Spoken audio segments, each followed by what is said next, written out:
নওদা কাণ্ডে চড়ছে রাজনীতির পারদ। আহত যুবক মেডিকেল কলেজে ভর্তি।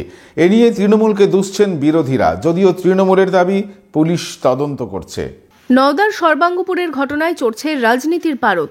এলাকায় রয়েছে পুলিশ পিকেট, থমথমে রয়েছে এলাকা। এই ঘটনায় বিজেপি ও কংগ্রেসের নিশানায় তৃণমূল। বিজেপি সরাসরি তোপ দাগছে তৃণমূল ও পুলিশের দিকে। আমরা অদ্ভুত ব্যাপার, ওখানে যে ব্লক সভাপতি, তার কি করে সিকিউরিটি গার্ড থাকে? তার কোনো রকম সিকিউরিটি গার্ড নেই, কোনো সরকারি কোনো লাইসেন্স প্রাপ্ত কোনো আর্মস নেই।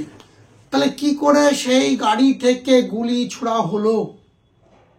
এবং কেন এখনো পর্যন্ত পুলিশ কাউকে গ্রেপ্তার করতে পারেনি? পুলিশ এবং তৃণমূল কংগ্রেস যৌথ অপারেশন চালাচ্ছে। আপনাদের মাধ্যমে আমি জানাই, 72 ঘন্টার মধ্যে পুলিশ যদি কোনো গ্রেপ্তার না করে, পুলিশের বিরুদ্ধে এফআইআর হবে। আমি এটা জানিয়ে দিলাম। কংগ্রেসও এই ঘটনায় তৃণমূলকেই দুষছেন। তৃণমূলের নেতাদের গাড়ি যাবার সময় সবকিছু খালি করে দিতে হবে, কারণ তারা আমাদের সমাজে থাকলেও তৃণমূলের নেতারা, তাদের অধিকার আমাদের সকলের থেকে বেশি।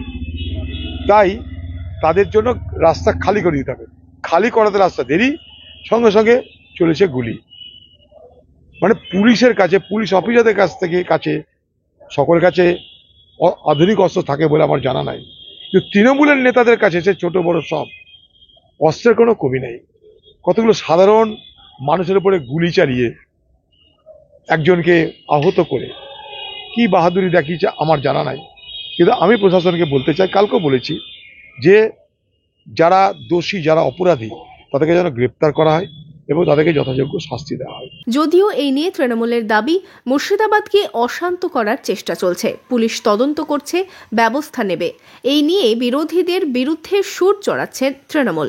যে মুর্শিদাবাদে অশান্তির বাতাবরণ তৈরি করতে চাইছে কংগ্রেস, সিপিএম, বিজেপি, সেই অশান্তির বাতাবরণ বিভিন্ন জায়গায় ঘটছে, বিগত কয়েকদিনে ঘটেছে। দায়িত্ব নিয়ে বলছি, ধৈর্য ধরুন। যারা ঘটনার জন্য দায়ী, নিশ্চিতভাবে পুলিশ প্রশাসন বিষয় তদন্ত করে তার ব্যবস্থা গ্রহণ করবে।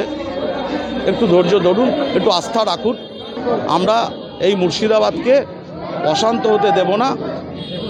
অনেক রাজনৈতিক দল চেষ্টা করবে। আমরা মুর্শিদাবাদের শান্তি প্রতিষ্ঠার জন্যে তৃণমূল কংগ্রেস দল, তার সমস্ত নেতৃত্ব, জনপ্রতিনিধি যা যা করার দরকার এখানকার শান্তি রক্ষার্থে আমরা তা করব। Bureau report, imagine community media.